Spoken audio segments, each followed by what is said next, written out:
Today you are on behind the scenes of OFR 2, some of our top 10 fish. Could you be the one?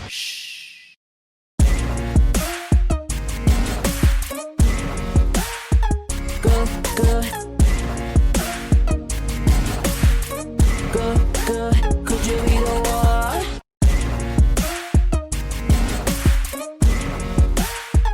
Good, good. Good, good. Could you be the one?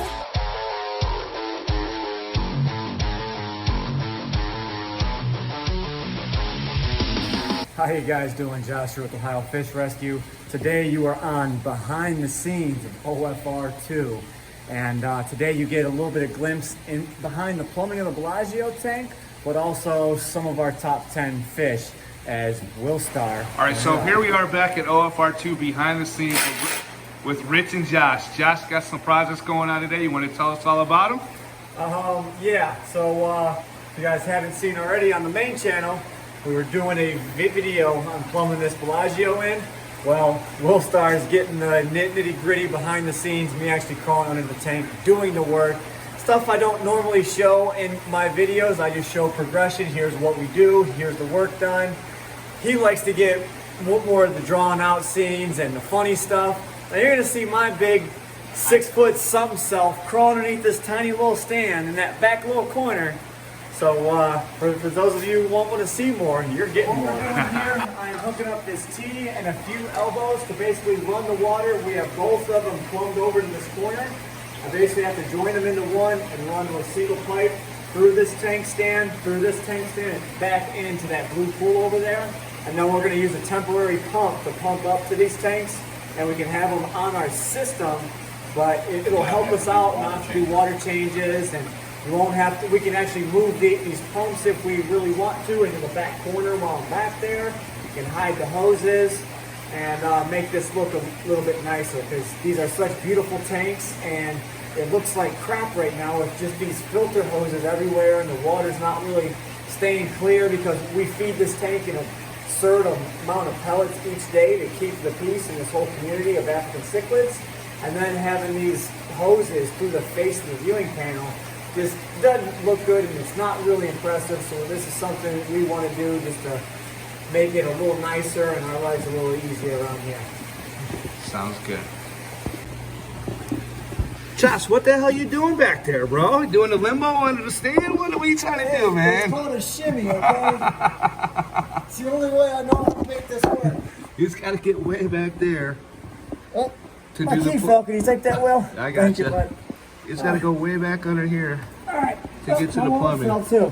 There you go. All right, your wallet. I got his wallet and his keys. All right, so basically, I'm hooking up this 2-inch pipe here. Yep. And I'm going to tee it into this 2-inch pipe here. And it's going to come over into one drain. We're going to elbow it over and through the stand. And then keep going that way until we get into the blue pool. So we'll show you as it progresses. Stay tuned. All right, so we are back in this corner. I'm actually going to show you guys something because you guys keep mentioning something about it. This stuff in the corner is actually just dirt. People are saying, oh, it's mold, it's this. It's actually flake painting or paint flaking off, and you're seeing green drywall through. So you can go and you can wipe all this stuff off. It's actually just a residue from dirt, and it's not actually mold. It wipes right off of the wall. So I wanted to show you guys that it's just dirt. It's not actually mold. Mold would be very, very bad, but you guys are seeing a dark color from the green drywall coming in from behind the paint. So just wanted to show you guys that so we can get that out of your heads. It is not mold.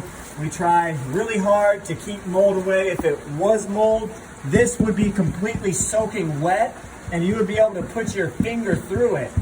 And it is not. This is just dirt because it's been behind stands. You have spiders. There's probably 12 spiders back here with all their webs, and they have all their all the prey that they eat, and it creates dirt.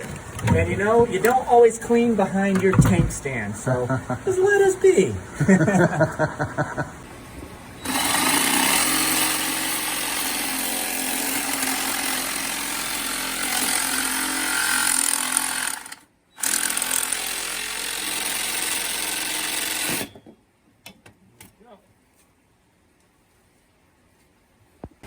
So here we have, I'm just pre-gluing the pieces that aren't really pertinent to angles or whatever you want to think. So like right now I'm gluing couplers and elbows that don't really have to be in line, or you need a certain angle on them is what I'm trying to say here.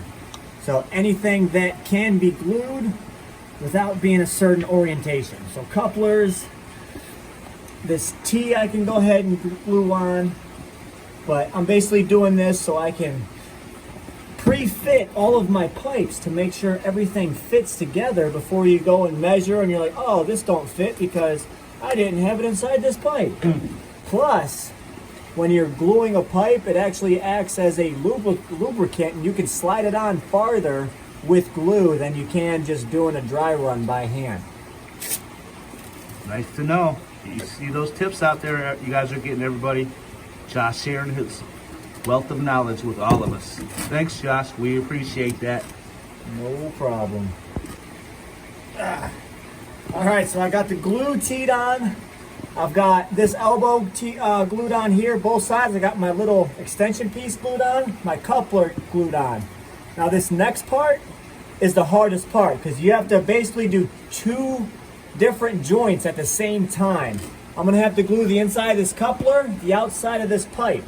The outside of this pipe, the inside of this T. I'm gonna have to put it up onto here, twist it into spot, and then fit it inside of this T and get both of these joints at the same time, which is going to be kind of tricky.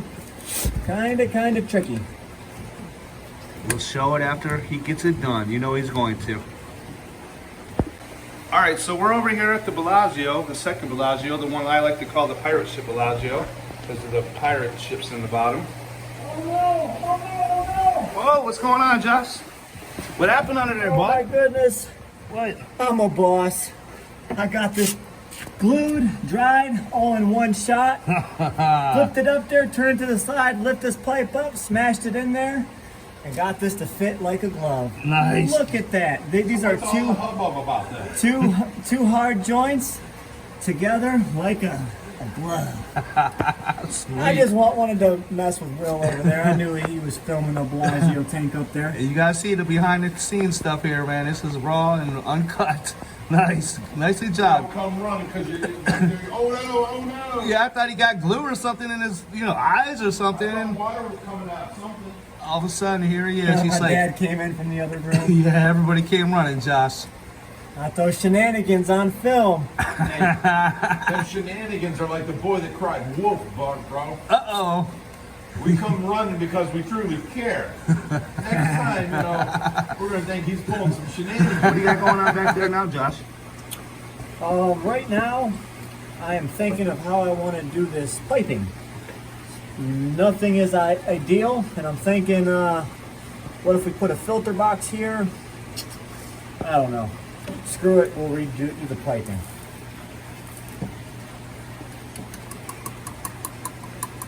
Yep, forgot to clean it. Always got to remember to clean your pipe. Imagine that. Oh, Jesus. It's OFR too. We can break the rules a little bit. Josh, you crawling out of your hole down there, son? What you doing, man? Yeah, this is very... Now there's pipes in the way. Got a little tighter down in there, huh? Oh, yeah. You can do it. And it's hot. Yeah, it's very hot up in here. And I got to go back in there. So you want to tell them what we're going to do under Pittsburgh's take, though? We're basically running a pipe through the stand of the tank. I've got to cut the hole in the other side of the stand to be able to get my 10-foot pipe through. And then we can go ahead and glue the other side and hook up the overflow on the opposite side. So fun stuff. All right, you guys seeing what's going on behind the scenes here. All the work has to be done. Okay. I don't know how much you can see here. I can see. All right.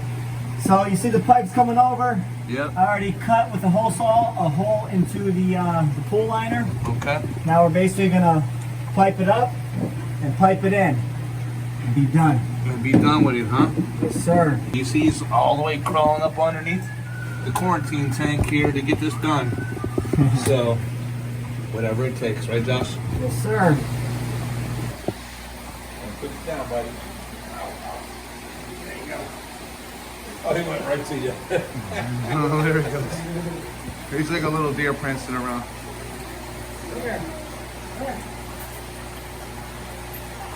Well, Willstar just brought him a big spike collar. Yeah. Tiny dog. We just got him a new collar. Check out that new collar for him. I'm trying to help you hold him. I don't know if it's too big. Maybe not. You got more hold, yeah. I think it'll work. Well, on that one, I put it through this thing in my bob. I go. Might be a little too You do big. not want to sit still. No, you don't. Diesel with his big spike collar. That was the smallest one they had too. I think it was actually for a puppy. Well, here's a puppy. Yeah, He just a stays small puppy size. puppy. Oh my goodness. Yeah. There you go. Now you can flip this around. There he goes. Oh, yeah, Diesel.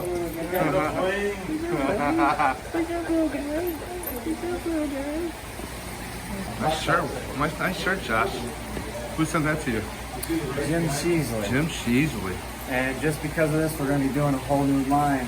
Hashtag Shut Up Roger merch for those that want the shirts. Sweet. You guys hear that? Stay tuned for that. Look out for that. It's coming. See, ever since we got Diesel, he gets all the women.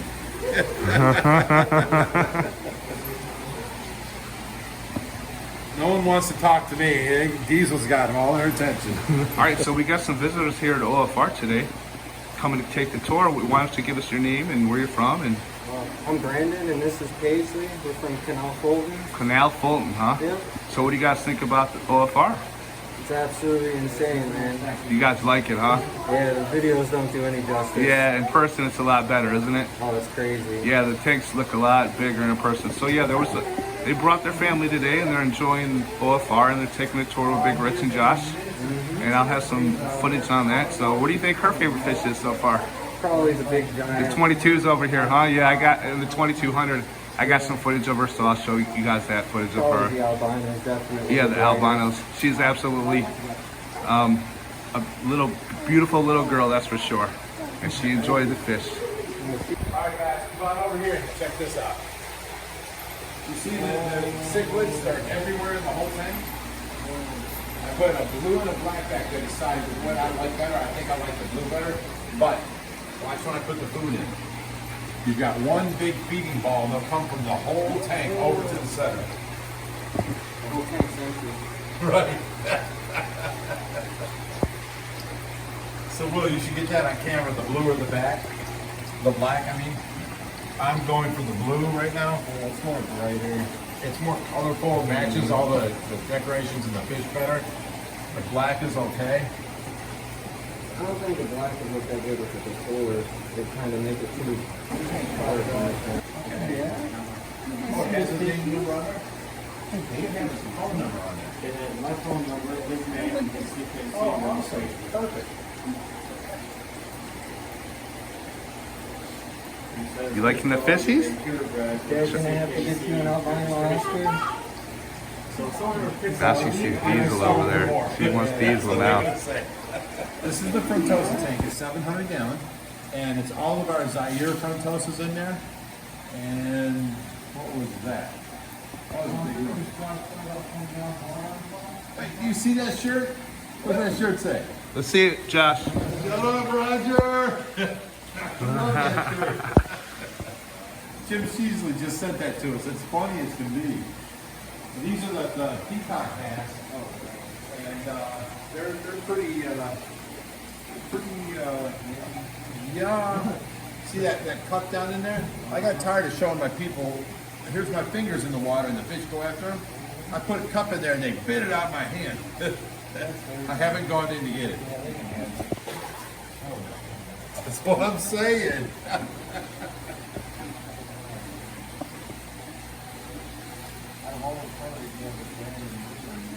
Yeah, it's a blue Azul and Kelberry, gold Kelberry. now you can see how that ground, see over on the other side of the tree, how it all went downhill? And then we built this up and brought it level with the pond, all the way out to the boulders, and we're gonna cut stone steps into there to step down to the second level and regained all that property there. Now we can have, you know, cornhole and horseshoes over there. And then we leveled across the river. And side yard goes all the way up to where that green grass starts there. You guys get a lot more than what you said. Yeah, we did. Well, we tried, but you know, 90% of the time we're working, we don't have the phone on. Yeah. You know, we got a lot more done than what was on the video. But yeah, all the rock ledges are done. Now in this next 3 or 4 days of warmth, we're going to cut off all the excess liner all the way around. And we actually hooked up. If you look in that corner, we'll see the stirring there. That, yeah, that jet's going, and then over here, this jet's going. So now it's pushing in from both corners. It's flowing in here and going out there. So it's making a lot, stirring up a lot of stuff. Right. Once my koi are big enough at the end of the winter, I'm gonna have to bring them here and let them can get bring big them as they can. They're getting big now. They're about 13 inches. After every year, we're going to be having a whole bunch of baby koi. So you can bring and take little ones. Yeah, exactly.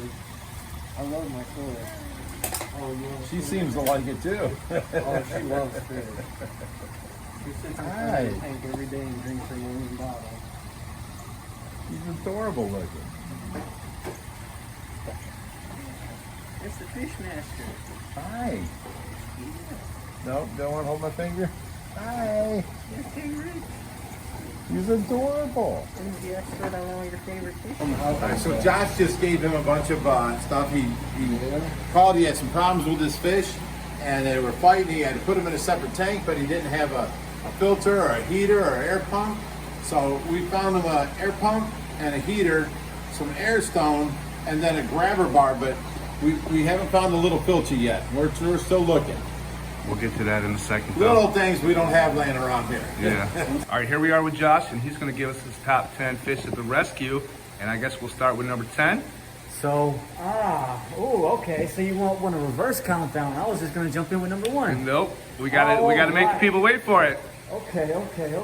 So to start things off, love the t-shirt, Jim Sheasley. Shut up, Roger t-shirt. Shut up, Roger. So that brings us into, we're going to be setting up a line of Shut Up Roger merch for the people who are interested, because there's been a lot of interest.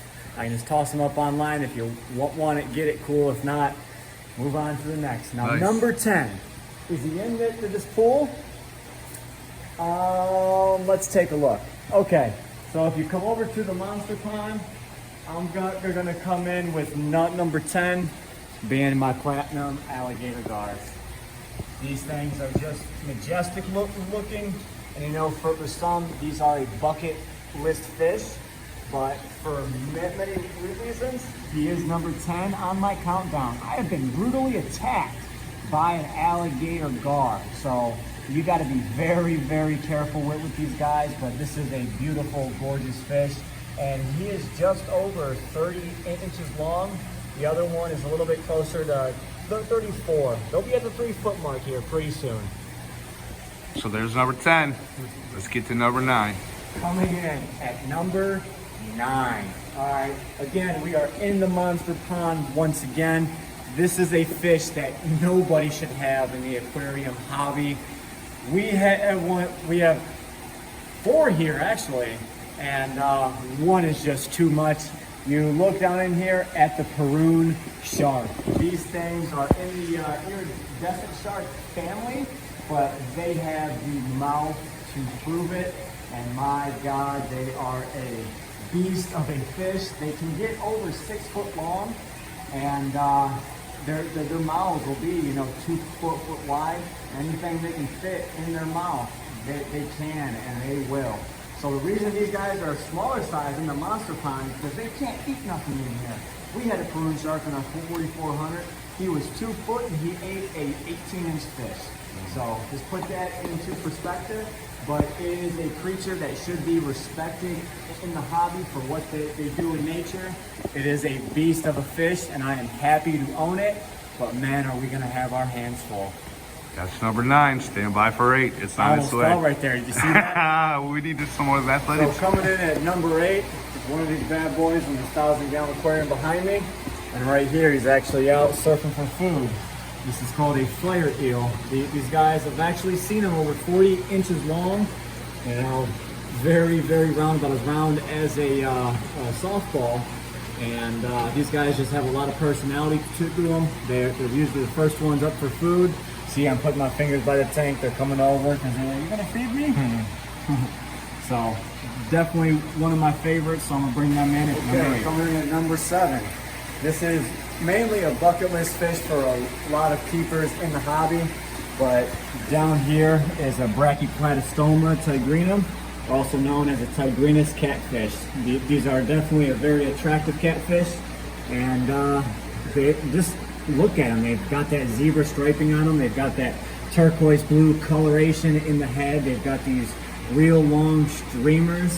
Just a very, very attractive cat, but you have to have very pristine water to keep one of these. And they do get big. I have seen them over 3 foot, but that is very, very rare. It is actually hard to get them over 2 foot. So you have to keep them around for a very long time in a large tank with very clean water to even attempt to get them over 30 inches. So that is number 7. So we are coming down, going to do 6 and 5 together in one. Now this countdown is not based on which fish I like more, but there's a lot of things that go into it, you know, sentimental value of how long you've had the fish, or, you know, just a personal story that might have come with the fish. So number 6 and number 5, we're gonna come over here. This is the Paraíba catfish, and this is one of the true kings of the Amazon. These are known as one of the 7 man-eating catfish in the world. They can get big enough to eat a human.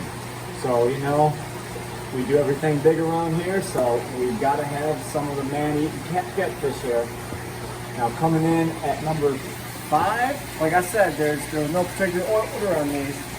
We got my boy down here. This is a Hemibagger's weekioid, or Hemibagger's wiki, I'm sorry. Weekioids is the Asian red tail. This is a black devil catfish.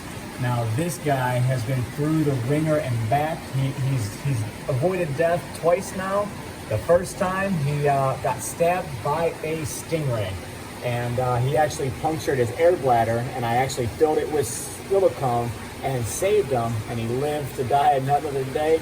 And then he got beat up by his cousin, our Asian red tail, and I didn't think he was going to make it, and he pulled through that one. So now he's a bit bigger, and he has the attitude behind it. They are one of the most aggressive catfish. So the black devil cat, number 5. Coming in at number 4, we are over here in the 4,400-gallon tank, and this is actually another, you know what, we're gonna wait on that. Number 4 is my boy over here, the tarpon. This is actually a saltwater fish that has been raised in freshwater. And these guys, this is a true Atlantic tarpon, can get over 6 foot. And in the ocean, they are known for jumping up out of the water and eating birds. We actually have 3 of these guys, so very impressive fish. The bigger they get them large mirror scales on them, and they're just a very majestic creature. Number 4. So now number 3, this is another bucket list fish for a lot of keepers. And you know, most people, even if you see them on a fish list, it still doesn't mean that you can get it, because they are very, very hard to ship. And they really only come in at large sizes, which means it's even harder for them to ship. And that is, where is he at? Where's my boy? That Lynn's catfish back there. He is just at about 2 foot, and he is one thick catfish. This guy never stops swimming, and he is just one of my favorites. That pattern on him is just magnificent.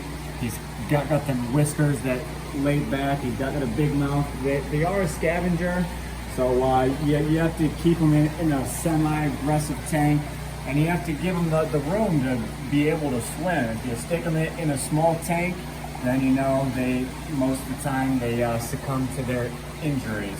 But luckily, one of my buddies locally here, shipped them in, and he lived, and I went and I picked them up. But this is a very expensive fish, so that brings it to number 3. So coming in at number 2.5 is my boy Pittsburgh over here. This is FMBU puffer. He comes straight from Africa.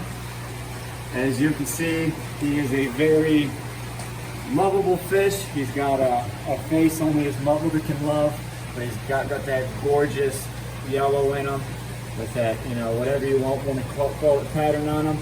But he's a very gorgeous puffer, and he's been with us for a very long time. He's one of our mascots here, so definitely gotta love this fish. He's got a face only a mother could love. So that's number 2.5. All right, number 2 is this platinum red tail over here. This is actually donated to us by Vincent Wu. He's a very generous guy. This is also a very expensive catfish, and it is very, very large. There's my hand next to him, but he came all the way to us from California, and he is just one of the ones that is loved most at the rescue. So we had to get him in this countdown. So now let's go on to number one. We are back out here in the monster pond. You know, Will asked me for these top 10, and I walked by the tanks and I'm like, ooh, that one, but that one, but that one. I can make an argument for pretty much every fish that is in our facility because I love my bass, I love my cichlids, I love my stingrays. But you know, nut number 1 has to be Brutus. To call yourself a monster fish keeper, you know, this Arapaima is definitely a bucket list fish for anyone in the hobby. And this guy is only 2 years old, and he is an absolute beast. Brutus the Arapaima, just over 5 foot long. But another honorable mention in this pond here is the Indian shovelnose. They are a little bit harder to find in the hobby. Not many people can grow them past a foot because they love to kill themselves. Unfortunately, we have one in this pond. He's over 30 inches long, and he is an Indian shovelnose.